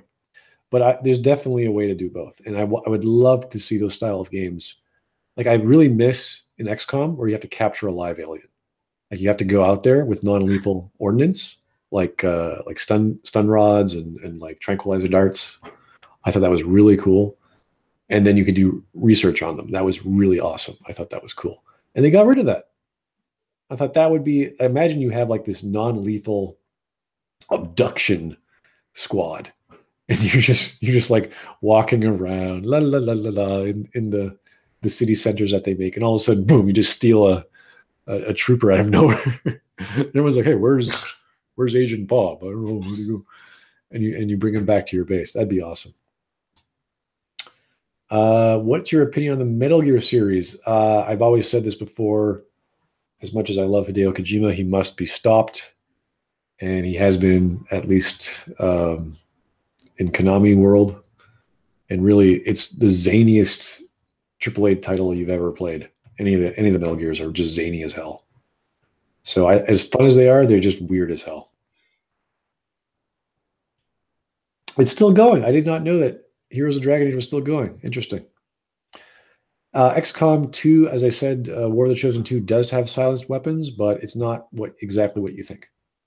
In War of the Chosen, they have stealth, where you can fire a round from a sniper rifle, which is not silenced. And because you play as the Reaper class, you can or cannot be detected. So there's a little rating system depending on how your cover is and how far away you are, that you can remain in stealth. So it's kind of funny. You snipe shot one of these guys, guards, out of 5 guards, and they're like, "Holy shit, Bob's dead," and then they're like, "Okay," they just don't care. It's really funny. Like the Skyrim approach. You get an arrow to the head, and it's like, ow. It's like, oh, that hurt. Where did that come from? I don't know. Ever play any of the Gundam Breaker games and Kingdom Hearts 3? Oh God, I have not played any of the Gundam Breaker games. I've heard they're fun, but no, like they look like they're for kids, and that's totally fine. Kingdom Hearts 3 is a weird beast. I remember selling the first game when I was working at Microplay back in the day. So anything that's an amalgamation or an anthology style game, like Disney and Square Enix, is just, it's weird. It's strange. I think that's that guy I interviewed. Geez, I forget his name. The writer guy, who's now working at not Hurricane. He did a lot of the Star Wars games. I interviewed him a few months ago after I interviewed Mahler, and he did a game like that. That was an anthology of some of the Disney characters, and it was interesting. It was a sandbox game though, so depending on the genre and depending on the licenses, it can work well. But the Kingdom Hearts, it's kind of like a soap opera mixed with Disney characters, mixed with weird chibi versions, if not cartoony versions, if you can say that about the Square Enix license. So it's awkward. You know, imagine you watch television and all your primetime police procedural stories were all like NCIS merged with Law and Order, merged with whatever is popular these days. You know, it would just be awkward. You're like, okay, who's the star of the show? Why are they all being the alpha male? Can they get along? It's just weird. So, yeah. Oh, really? Quarium book. That's good to know. Good to know that the book versions are doing well. I was never really a fan of reading the book versions of Mass Effect just because of, you know, I don't know. I'm not that much of a super fan. As much as I love reading, I want to read good books. I don't want to read books that like reading Star Trek novellas are just blah. They're not horrible books, but they're just like, ugh. They feel awkward. They just feel like, why don't I just watch Star Trek as opposed to the misadventures of things that never happened to Picard? You know, it's a little strange. And of course, no one can die because, you know, they can't kill any characters off in a license. But stories like Deanna Troi, like the origin story of Deanna Troi and what's his name, Riker. There was Imzadi and Imzadi 2. That was by Peter David, and he's a comic book writer. He's okay. Peter David, he's a mixed bag. But because it's an origin story, you can get away with it. The problem is, again, no one can die. So when they're in these situations which are life-threatening, you're like, yeah, okay, whatever. Nothing's going to happen. So that's why those stories are pretty bad. Are you watching The Terror? I have no idea what you're talking about. If you're just being facetious, I totally understand, but I don't know what that is. There's lots of stupid television out there these days. As good as the writing on TV is, it's just, I don't have time for it. Star Control 2, no, I haven't, and I know I should. People are saying it's one of the influences of Mass Effect, I know. Very old game, though. Kai Lang, oh God, I wouldn't want to read it, but okay. Kai Lang appears in another book where he gets his legs shot out. Yeah, isn't that Deception?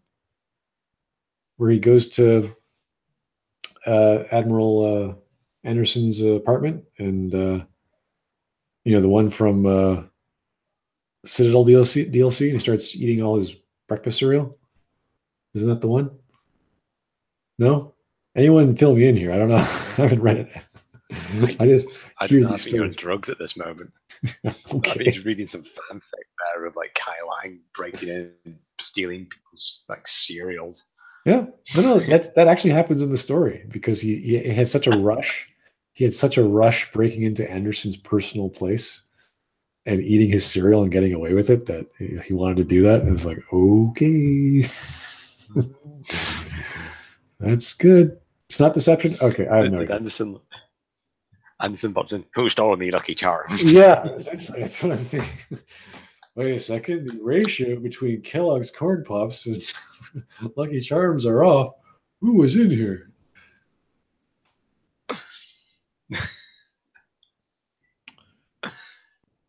Oh my God, Drew actually wrote that? Oh God, just don't break my sad acceptance of Drew being the last hope for whatever's left of BioWare.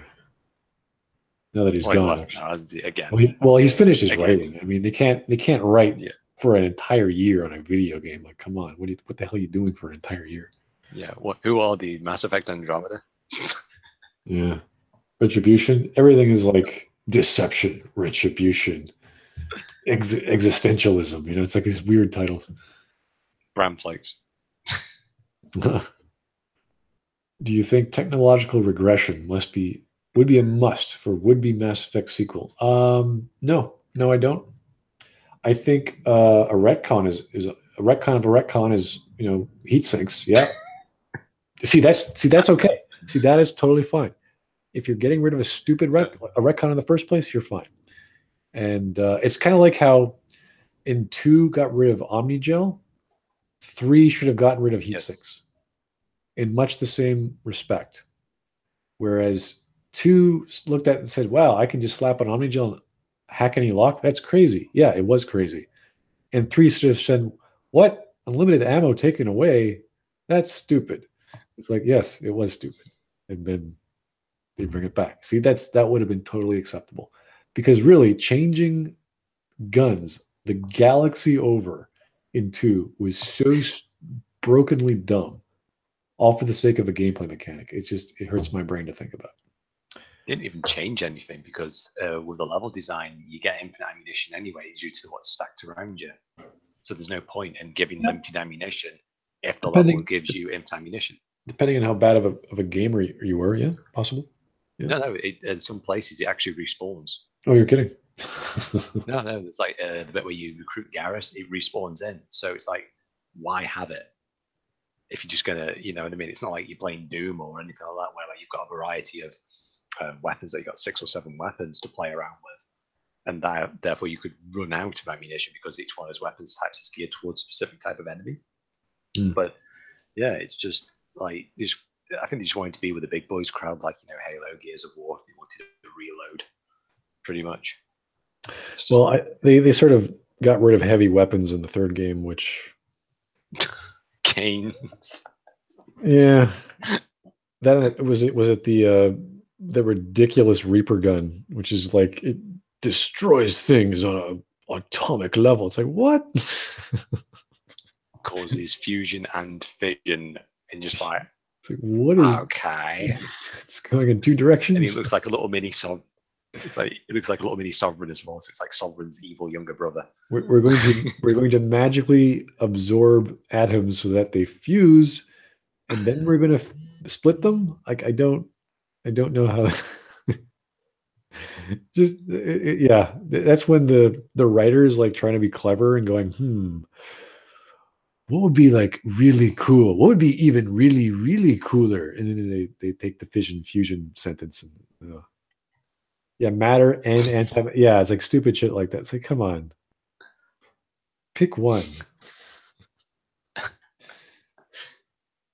It's like I'm making a hot chicken sandwich and a cold chicken sandwich in the same bread. It's like, no, you're not, you idiot. No one would do that. I'm having one in the fryer and one in the freezer. I've got this sorted. Yeah. And when I'm done, they just come together. It's like, you are a moron. Stop doing stupid things. Stop wasting chickens. Or you can just equip Garrus. Is it the Typhoon? Was the Oh, you saw that? Everyone go out and watch a video on YouTube called Garrus Ascends to Godhood. That is the best Garrus video on YouTube. I could watch that several times a day. It's just the music, the sales pitch. Apparently, you could do it with Ashley too. She's not as powerful, but you can do it with Ashley, and she just kicks I just ass. love the way like the music's like kicking in. It's like all the upgrades, like 25%, 50%, 100%. Yeah, he's like he's cheating. He's basically modifying his gun. Like calibrations are necessary. Yep, pretty much. I'm a hack. I'm cheating here. Yeah. So his DPS is like 10 rounds a millisecond. Like, He's basically got a Phoenix cannon in his hand. and because squad mates don't run out of ammo, you just hide behind cover and just call it a day. Oh, man. All right, guys. I think you've exhausted your questions here, and it's going on 5 o'clock here at Eastern Standard Time, and I think it's best to. Oh, you're watching it? Oh, some people are watching it. I told you it's an amazing video. It's once you watch it, you're like, I gotta bookmark that. I gotta download that. Everything about that is the timing, the explosions, the music. It's a work of art. Yeah. That, and there's a little unknown video that I love watching. They take music from this German group. It's called Vanguard Goes Crazy on Dantius Towers. Psycho on Dantius Towers. Yeah, this is the one. And this is this is one of my favorite videos back on the BSN that I watched. I actually have to comment there. I don't know if I can do that, but there it is. That's one of my favorite Mass Effect 2 Vanguard videos that I watch every once in a while, because it's just like, I remember that level so well and playing Vanguard, but this guy who plays Vanguard is just psycho. Like, he just goes nuts. Like, he takes on 5 guys at one time and they all explode. It's the work of, it's just so beautiful to watch. And then there's like the hacking mini game. So while the music is playing, it just like slows. It's like, oh, hacking mini game. Gotta go through this silly, slow. Okay, back to action. Yeah, so that's what I remember a lot from Mass Effect 2 is the Vanguard. So, okay, guys, thanks very much for taking the time and being here with us, and always with my co-host UDP and all his wonderful, the infamous. Well, you've been for a while and you have all this information I don't possess. That's why I always like to have him along, share. Where I am lacking severely in the rest of the world because I don't pay attention. Foil for your intelligence. More like my ignorance. It's like I need someone to help me out. I don't possess every gaming bit of trivia in the world. It's like, just plug yourself into the internet and it's like, yes, Lord, tell me now. You need to know the answer. All right, guys, thanks very much for your time, and hopefully my next video will be coming in soon. And as always, leave some comments, leave some requests, and I'll see what I can do about that. Thanks again, guys.